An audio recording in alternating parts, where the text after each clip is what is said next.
Both in their 40s, the products of British privilege. At first glance, it's hard to tell Nick Clegg and David Cameron apart.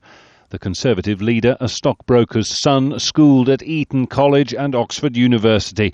Mr. Clegg, the Liberal Democrat, son of an investment banker, educated at Westminster School and Cambridge. But on issues of policy, there are clear differences.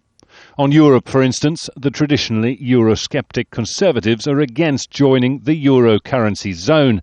Nick Clegg, on the other hand, has openly talked of dumping the pound in favour of the euro. Nick Clegg fundamentally is a pro-European. He, in every single regard. David Cameron is a Conservative and he's deeply sceptical of the European Union. Nick Clegg would happily bind Britain into a federal European state. To David Cameron, that's his worst nightmare. That is the single biggest difference between them. Then there's TRIDENT, the UK's billion-dollar nuclear deterrent. David Cameron plans to replace the ageing and expensive system with something updated but similar. The Lib Dems say it should be scrapped, a needless throwback to the Cold War. The pair also clash on immigration. The Conservatives want illegal immigrants deported in their tens of thousands. Nick Clegg's party plans to offer an amnesty and a passport to those who've been here long enough.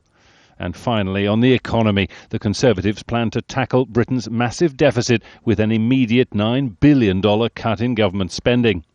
The Liberal Democrats say cutting too soon could plunge the country back into recession.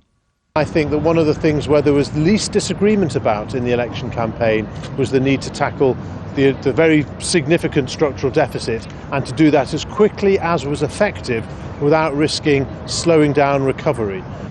David Cameron is considered a moderate in the Conservative Party, elected leader 5 years ago in part to modernise the party and appeal to new, liberal-minded young voters. On the other hand, Nick Clegg impressed in the televised leadership debates, promising change and a third way in British politics.